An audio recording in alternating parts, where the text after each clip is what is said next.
Hello and welcome to my presentation. Here I will deep dive into my experiences with the AET program. I will share what I've learned, how this knowledge has changed me in the way I work, and what my plans are for the future.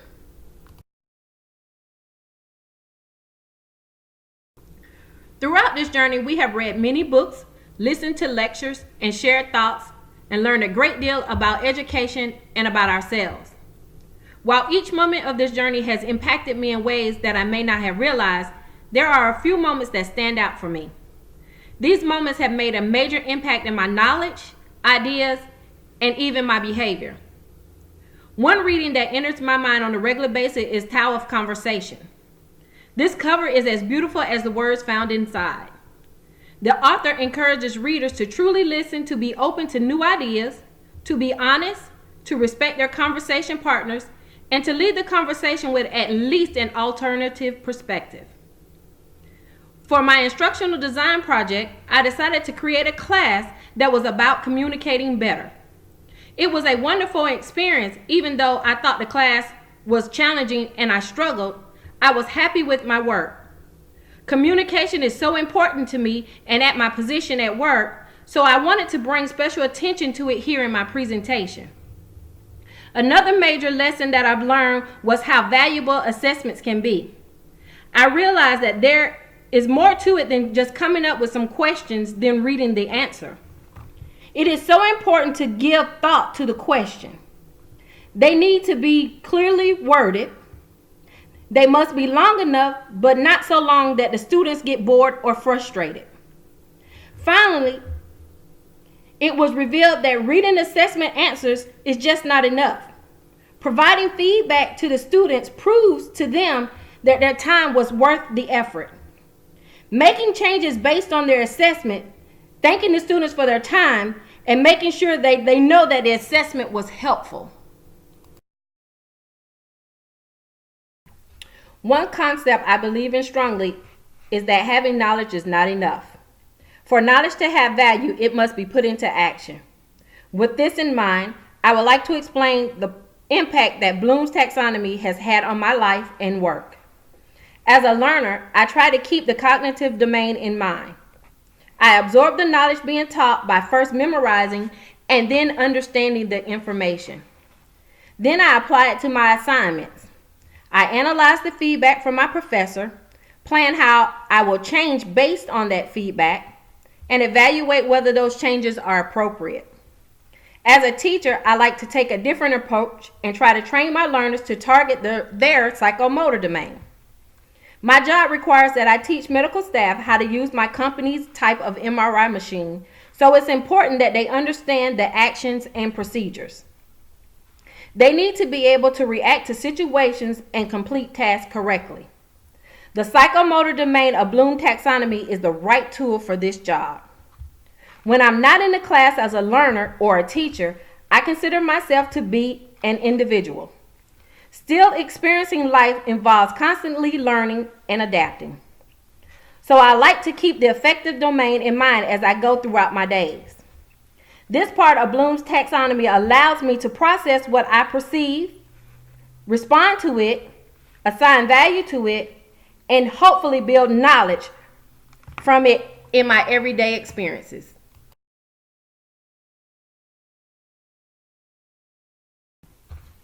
I said it once and I'll say it again. Instructional design was tough.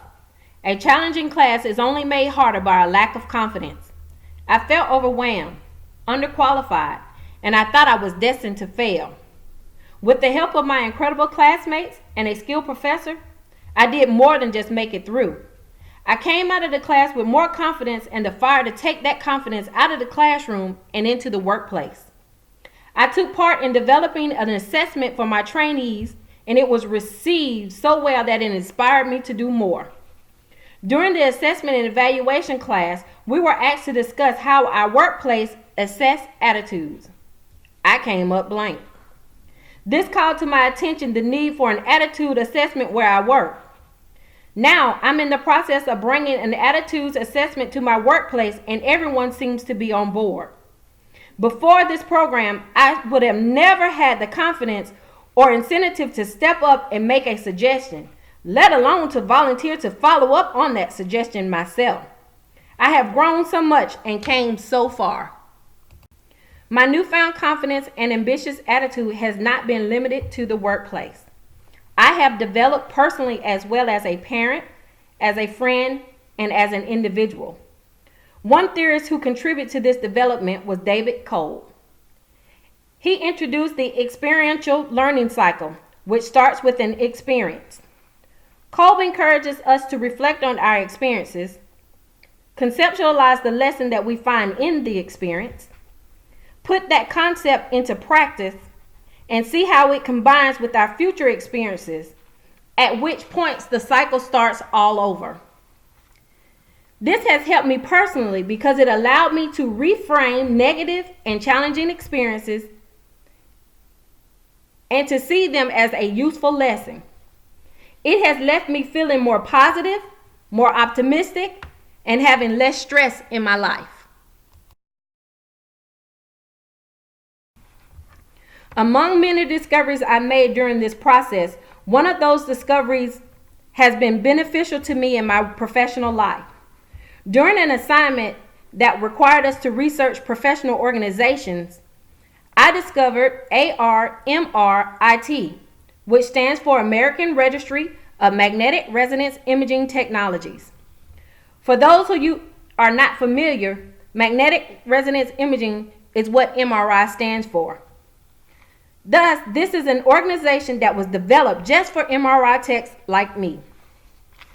Just discovering an organization that caters to my specific field was enough to make me feel good. On top of that, the organization recognized MRI technology as a distinct medical imaging specialty. Getting that recognition boosted my pride in my line of work. This boost motivated me to commit to my profession on a new level. ARMRIT promotes formal MRI education and training and publishes literature on a regular basis. To affirm my commitment to the MRI technology field, I now follow the publication produced by ARMRIT. I even plan to attend one of their upcoming seminars so I can meet people who also are passionate and committed to the field. I hope that being surrounded by the energy of other MRI techs will go even further in boosting my pride and commitment to the field.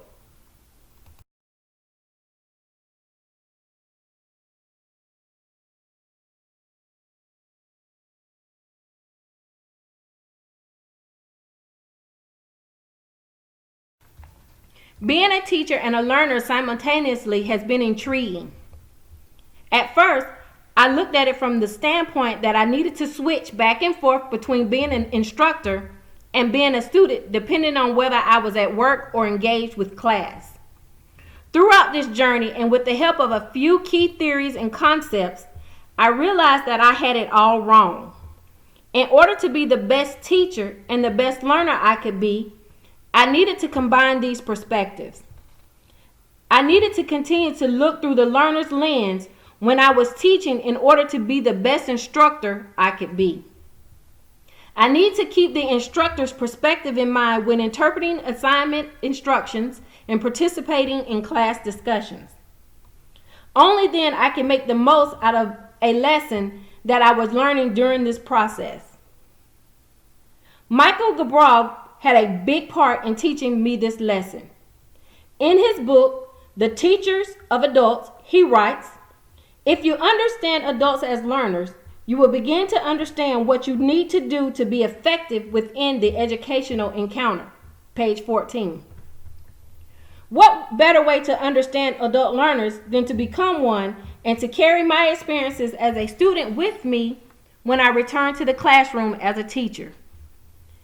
Even better, I'm a student in a class where we learn about how adult learners function and what works for them.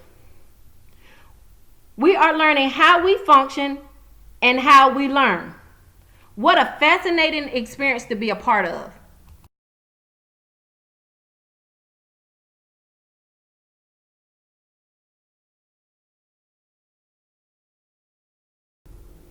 I have learned so much from the AET program. I find myself doing more independent reading and research. I have noticed myself referencing theories, using methods, and implementing ideas that I've learned here, sometimes without even realizing it. My thought process is different. I see the academic world through a new lens. Just like the Tower Conversation says, I should leave this program with a new perspective than what I entered with it. To me, that is a sign that I have successfully learned. Now the real test is to put all of these new skills and abilities to work. Something I take away from instructional design is that to be successful in implementing something, you need a plan. So here are my goals. By the end of year 5 mark, I hope to initiate 3 new projects similar to the Attitude Assessment Project. I plan on developing a communication workshop based on my instructional design project. I have yet to determine what the other 2 projects might be, but I am sure of one thing. They will be born from the material that I've learned during this program. I also plan to attend the yearly seminars put on by ARMRIT. I feel that it would be a great way to boost my passion for my work and to keep me committed to continual growth and learning. Finally, I will take the initiative to continuously revisit and revise the assessments that are used where I work. This will force me to revisit some of the material I've learned during this program, and it would benefit my students as well as myself. In my 10 years, I hope to have achieved the following goals.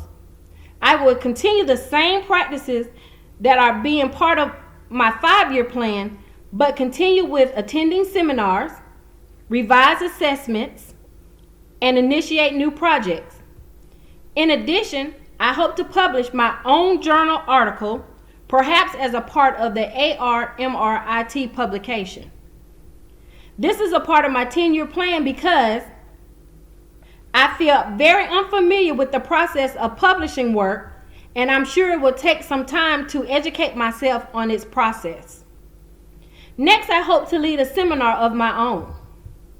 When I attend a seminar, I often find myself feeling the urge to be the person at the front leading the way. But I never had enough bravery or confidence, and I didn't have the understanding on how to develop such an event. Now, with experience of planning a class under my belt and a newfound confidence in my leadership skills, I think I have what I need to succeed in leading a seminar. Attending a few seminars during the first 5 years will give me a better understanding of what a seminar consists of in general. That's why I have it listed as a 10-year goal. Thank you for giving me your time and watching my presentation. I have enjoyed going through this process with all of you, and I look forward to continuing to learn and grow with you as we continue along this journey together. While I'm sure you are all familiar with the sources that are listed below.